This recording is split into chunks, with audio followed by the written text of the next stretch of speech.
Rap Sucks Radio. Blah, blah, blah, blah. Oh, man. That's going to be an interesting... It's a funny... Oh, boy. Oh, man. That's ridiculous, actually. Oh, man. Let's do this real quick. What up, y'all? You are live on Rap Sucks Radio with your homeboy Track Life and your fam, Kev Sakota. Thank you for listening. Thank you very much for listening. This is, of course, the In Here Trippin' edition where we drop a new episode daily as opposed to our usual weekly. While y'all locked in, we locked in, right? That's how it works. So that's right. Just Rap Sucks Radio is like a work of God, and every day there will be multiplications. You at it early right now. You at it real early. How was your day, man? Before we get started. It was great. It came to an apex right around the noontime hour. Oh yeah, thank you for listening, Kev. Absolutely, man. I listened to way more than I thought I was going to. Well, that's a very... Wifey was even in there turning it up a little bit. I was like, I don't know if you want to turn it all the way up, but you turn it up a little bit. I tried to keep it as clean as possible, but it turned out a little better than I expected. I was incredibly nervous. Incredibly. That's so true. Is it because it was on camera and you didn't have, like, would you be less nervous if it was the same four people watching you live? Yeah, the same four people. Thank you very much. No, I think that is the one thing that I am nervous about doing is DJing. That it is the just most nervous about. But like you said yesterday, it's only like the whole world's not watching. I think it was 230 or 220 viewers or somewhere around there, which was dope, right? But I know the ability for the rest of the world to watch. Why is that? That's the thing, is that I would be nervous because I know that no matter how many people, there's still the same 5 idiots, of which I am one, who's going to tune in and try and catch you. Just out the corner of your eye, just throw something out there. See, I didn't have the phone, the front screen facing me. So Sarai was doing like the sound and video management. Oh, cool. Okay. So I just had it set up to where the camera was on me. I couldn't see any comments or requests or y'all being clowns. Right. I couldn't see that. I did watch it after, so I saw you with Traumatics. Traumatics was at the end. I think, but a couple people kept requesting Lucini. I was pretty light. I was pretty light on it. Yeah, he was chilling. That's what I was wondering. Did you play it? No way. No, cannot stand that song. There was a request for Lucini and Shook Ones, and I was like, I'm not having it. But my day, man, has been pretty eventful, dude. We had the dryer went out, so we had the dryer repairman come out, who came out about the same time I was DJing. Plus, I had a team meeting this morning for my job. And then after all of that, after work, DJing, paying more money than I prefer to pay. Well, it wasn't a lot of money, but it's still more money than I prefer to pay to fix anything around my house. Yep. We're cooking dinner, and the garbage disposal floods. So then I had to take the piping of the garbage disposal off and clear the piping out and put it back together. And so about 30 minutes ago, I finally kind of settled down for my day. You're a great man. I mean, you know what, man? Thank you, because there was a lot. That was quite a bit today. That does sound like quite a bit. Not more than our friend here, though, right? Yeah. Pastor Rodney Howard Brown. That's right. Of Florida-based Revival Ministries International. Okay. Ah, yes. Do we start locally known, internationally respected? I don't know whether to start with the punchline or I guess to tell. Okay, so the initial thing about Pastor Howard Brown is he's a conservative evangelical pastor, and he has suggested to his followers that God will help multiply their toilet rolls amid the coronavirus pandemic. And praise him. Won't he will? Won't he will?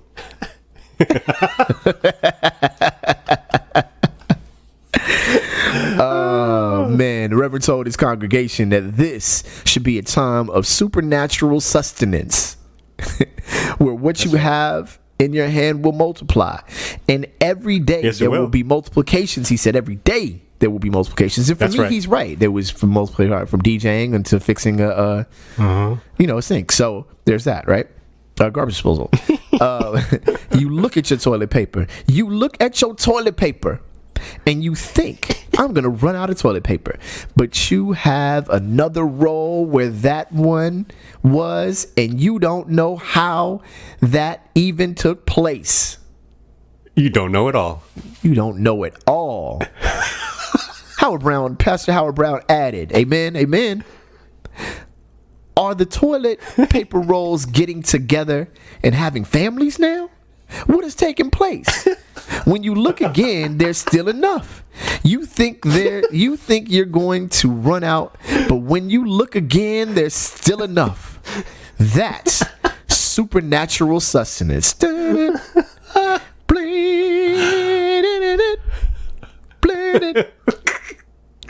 We are not can stopping. I hear it from the congregation? Anything. Can I hear it? Can I hear it for the toilet paper rolls, Pastor Deacon Sharman? In response to him being, I believe this is in response to him being told to kind of shut down the congregating or to have church online, do other things, right? We are not stopping anything, he said. I've got news for you. This church will never close. The only time the church will close is when the rapture is taking place. This Bible school is open because we're raising up revivalists, not pansies. Not pansies. Not pansies. Not even a little bit. Not even a tiny pansy. The pansies come in different sizes? With toilet paper. Right. Multiplying toilet paper revivalist, not pansies. Kev. And then he told the congregation, turn to the man next to you and shake his hand. He told them to shake each other's hand. Oh man, give each other a hug. You know what, man? Here's the thing. So I was trying to explain to a person who's an atheist. I said, because they get, this person was upset that people say pray for, they're gonna pray for you, right? So before we get into the hypocrisy and the nonsense that this all is, I do have a thought on that though. So I told him that it's an actually extremely kind gesture for someone to tell you they're going to pray for you, because they genuinely believe, right, that this higher power can and will help you. So it's not as though they're doing the easiest thing they could possibly do. They truly believe that this is a powerful thing, right? Now, Sure. Moving on to the next thing. However, toilet paper rolls being multiplied by a holy higher power. I don't know, man. I feel like God would just allow you to go buy your own toilet paper. You know what I'm saying? Well, I also feel like there's probably a lot of people in his congregation who took their 13th jumbo pack of toilet paper out of the Costco, but it was the last one in the Costco that day, and looked at the next guy in line and said, well, I'm gonna pray for you. I'm gonna pray for you.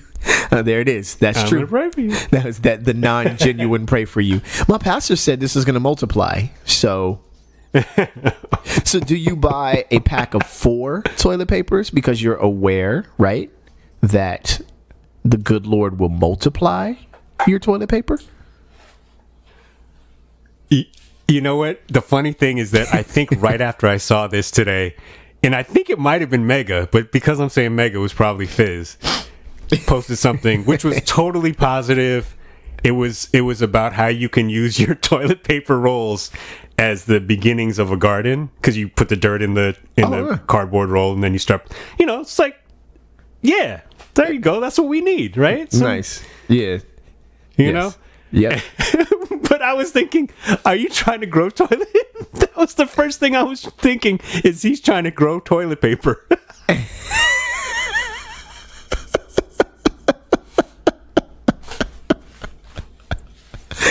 You better pray on that. Can you imagine?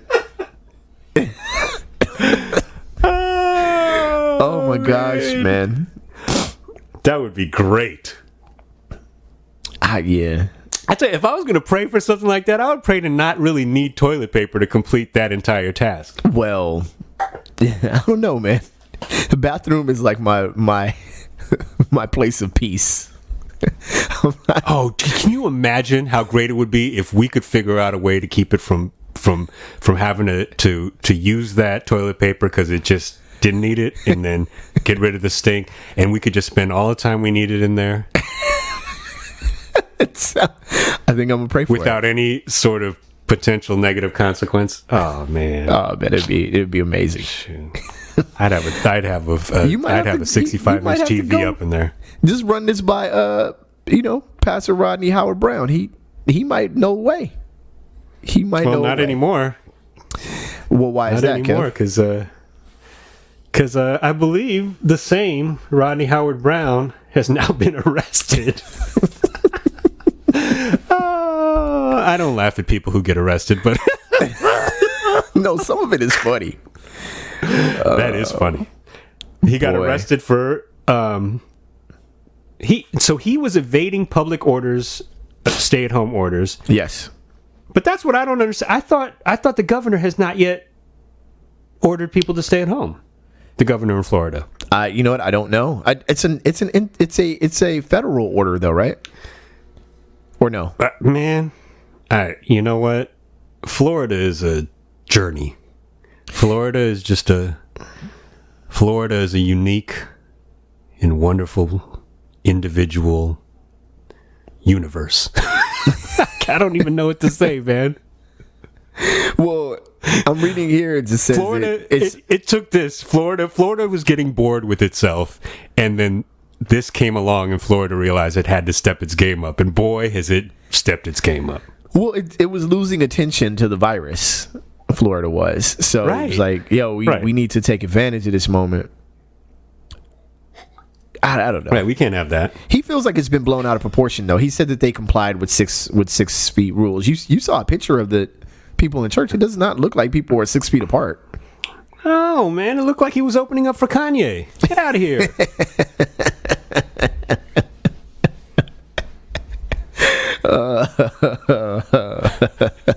Kanye seems like a person that'd tell you that your toilet paper will multiply in the middle of his concert. That is definitely something I can hear Kanye say. Kanye's toilet paper does multiply. Kanye is. I have it on good authority. Kanye is a mess. It's not technically his, but in that house, it does multiply. I'd imagine so. It's probably made of gold in that house.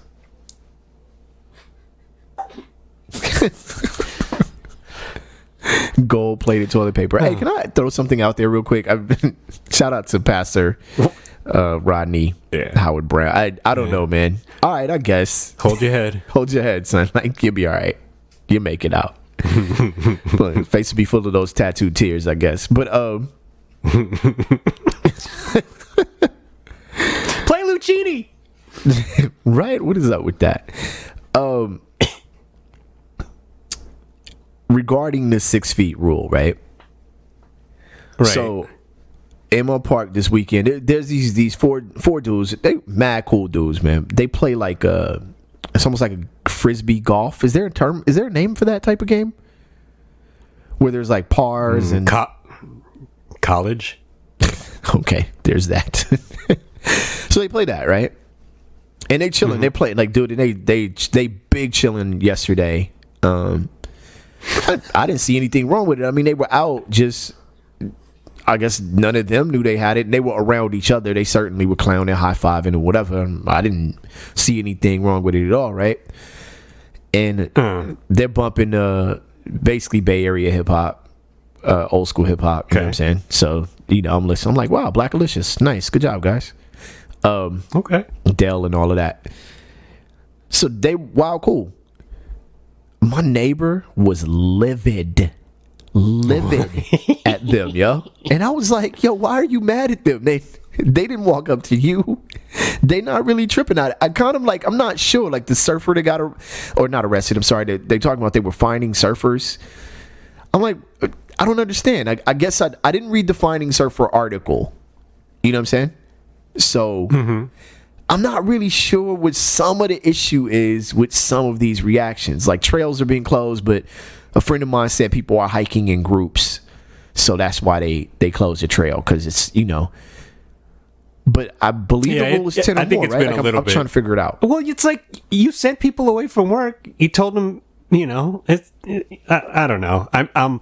I understand that the best thing you can do is stay at home. Like, obviously, your family was like, it's clear among my family that if one of us gets it, we're all, it's unfortunately, like, I don't know what else we're going to try to deal with it intelligently, but I think it's more people get mad when they see folks who it's like, you don't live with each other. Why are you hanging out with each other right now at this moment, And also, if you're throwing a Frisbee around, I don't know if that's the game they were playing, but, I mean, that's, it's like throwing a piece of doo-doo at each other or something. I mean, it just is whatever. Like, I don't know. They all have their own Frisbees. Which that was actually the moment where I had to turn away from your live broadcast this afternoon when you touched your face, and I was like, "Oh, come on, man! Oh, come You're better on! than that." Yeah, I saw your little comment on there. Yeah, all right. Thank you. I'm just here to help.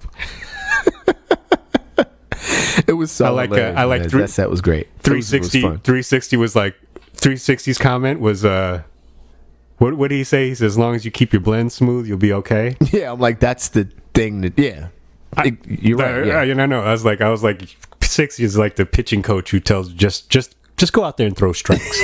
I'm saying. It's one thing to make. Thanks, coach. So, this is the thing. So, all these, and that's the other thing. We definitely need to get into this tomorrow. Okay. The fact that IG Live is facing a little heat from record labels, and it's possible that some of this stuff will get shut down. You know what I'm saying? Right. I don't have a lot of clarity into it, so I kind of want to look it up. But speaking specifically to DJing today and the feeling you get while DJing, whatever, it's not so much one mistake or even two mistakes. You know what I'm saying? It's a string of mistakes. Like, in an hour, you gonna make a mistake here or there. Like, a mix is gonna kind of go, that wasn't super fresh. It was just all right or whatever. I mean, of course, most DJs, like the Remarks of the world, Icy Ice's Beat Junkie crew, most of the Snapback crew, Be Stang and them, they're really clean all the way through. Right. But even then, occasionally I'll hear a mix blend with one of them and be like, whoa, there you go. It happens to everybody, right? It's just when it completely goes off the rails and you like are train wrecking for 3 or 4 songs in a row because you kind of lost you. I was like, please. I missed that because when I saw you were pretty clean. I'm not gonna lie. I was like, okay. Oh yeah, I didn't hear any craziness. Yeah, that's the other side of the game for us is that we came up around all these DJs who made zero mistakes. It's like, really? Like, you think about Melody? Oh my God. I'm like, yo, I literally just told him last year, I was like, yo, I've known you for 25 years, and I've never heard your needle skip. Yeah, not once. That's who we grew up with. So that's part of why you were nervous. Oh yeah, because really the biggest because you knew you wanted to play Nelly.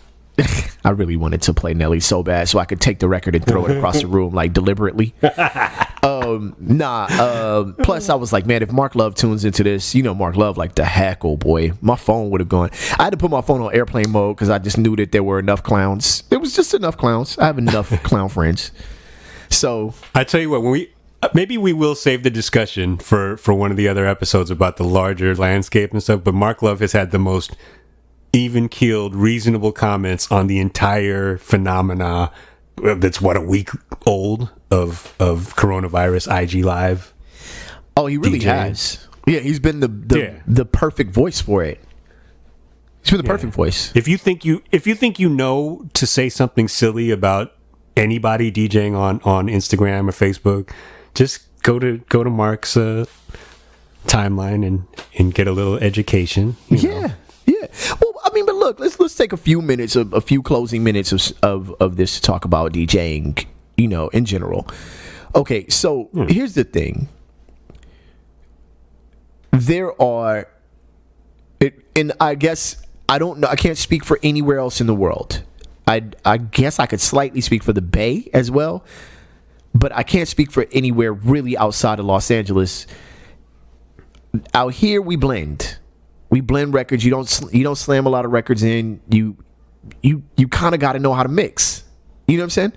At the base level, you got to know how to mix. Now, a DJ's ear is a DJ's ear. Like, I know, you hear some DJs that are masterful battle DJs but can't rock a party. You hear some DJs that can rock a party but can hardly scratch or can, base level scratch at best or whatever. Then you hear some DJs that have a dope ear and some that, all right, they kind of go with the flow. But out here, when you think of like Icy Ice and Julio G, you know what I'm saying? You think of the mix masters on KDAY. You think of Melody on the ones on 92.3. You think of DJ Dents. I could just, the list of names could go on and on and on and on and on. Redmatic. The Baker Boys was fresh.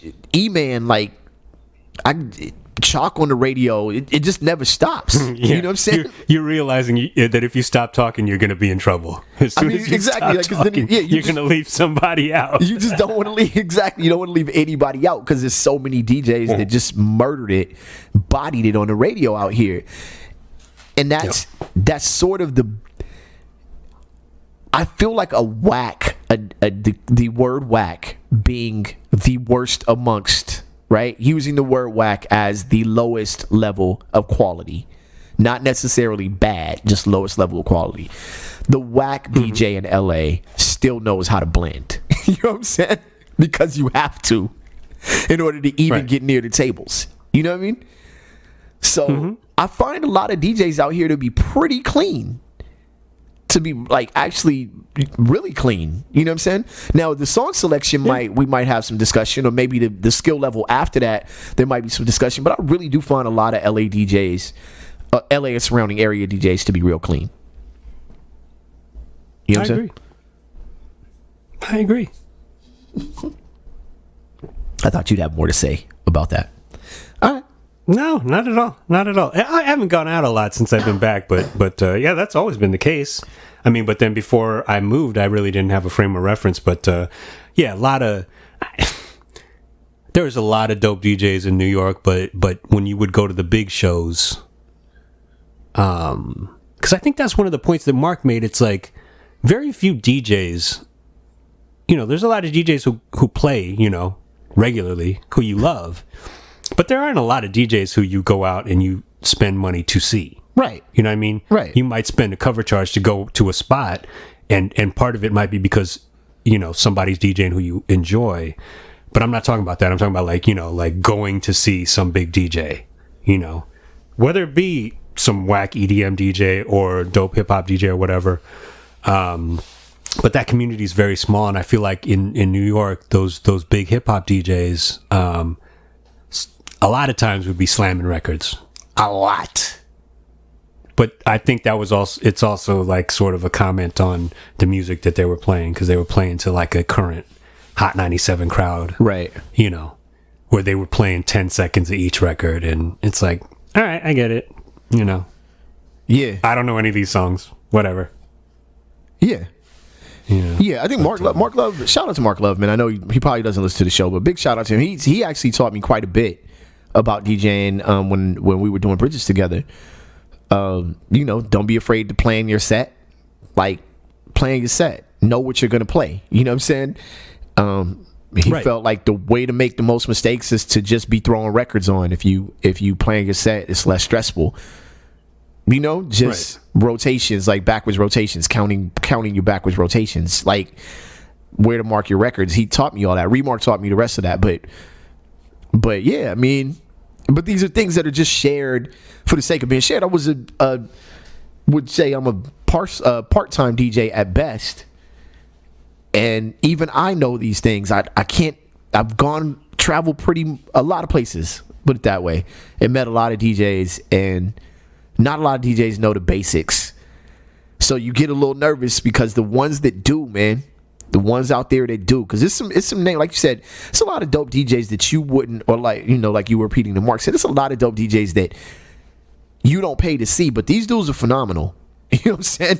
They're it's some bedroom DJs that'll murk a lot of people. So yeah, man. All that being said, that's why it's a real nerve-wracking thing to touch the ones out here, because and for all those people watching, Yeah, and that's the community of DJs where you could be playing for, like, that's the thing that tripped me out in New York, is that you'd be playing for 6 hours, right? You'd be playing from 10 to 4. Yeah. Which is a marathon. When the first time you do it, the first 5 or 6 times you do it, you are exhausted. Oh, yeah. Not that I've ever run a marathon or come close, but you're exhausted because it's like, really? Yeah. Like, I don't even do this at my house. Yep. And in LA we close at 2, so it's like at the most you're doing maybe 3 hours. Yeah. If you're lucky, Yeah, exactly. Yeah. But in New York, you're doing 6 hours, and it's like you start to develop this relationship where it's like yes, you have to plan out your set, or else you're gonna run out of joints. Yeah. Yeah. It's like you start guessing, and it's like you're gonna play 2 or 3 joints that nobody knows in a row, and then you're done. That's it. You're done. So you start to develop that backbone of the set, and then in the process of doing that and developing that, if you're lucky, again, you have to be lucky to be able to do this 1 night a week, 2 nights a week, but on a regular basis, and be able to build and develop that conversation with the crowd. But at what point. It's like running game. At which point you have to. It's not working, right? And you're able to switch it up, and then you start to hone in on those 4 song combinations that are like, okay, I got you at song 1, so I know who you are, and by song 4, not only are you sweating, but you're on the table or you're on the back of the booth or whatever, and that's super fun, because the thing that. Like, if you are not a DJ who plays for 30,000 people, you're really only, not you're really only, you want the whole crowd to have fun, but the most, sort of, the thing that you appreciate the most is when that one person comes up, man or woman, doesn't matter, DJ, not a DJ, who comes up and said, yo, when you did this and this, I saw what you were doing. I get it. Yeah. Yeah. That, And then when they drop $100 on the table, that's always the best. As an MC, it's actually better when it's actually, I'm gonna tell you, having it happen in both situations, it's better when a person gives you $100 to MC. it's it feels so much different, yo. It feels so much different. And if you're a nice person, you share that with the DJ, because you know that you wouldn't exist in that environment without them. But some dudes are jerks. So sometimes I would keep the 100. Anyway, no, man, you gotta have any DJ, by the way, who is not breaking off the security guards. Oh yeah, for taking, for filtering the requests at your spot. I don't know if that happens out here, but definitely in New York, you are a jerk. The MC filters the request out here, at least in Snapback. So yeah. Anyway, y'all, thank y'all for rocking with us, man. If you got a chance to catch the set today, well, thank y'all. If not, please tune in to Snapback_live every day at 12 p.m. Pacific Standard Time, so 3 p.m. East Coast time. It's called Lunch Tables, Snapback Lunch Tables, and it's live, man. It's dope. Paris Paul is on today when you're hearing this podcast, so yeah, check it out, man. It's fun to listen to. Are you required to have a nice flower arrangement behind you as well when you do that? Listen, my turntable set is in my living room, and my wife decorated most of the house, so it's gorgeous, immaculate. Yeah, it was gorgeous. I'm not throwing shots. It's wild fake, but it's there though. Ice was.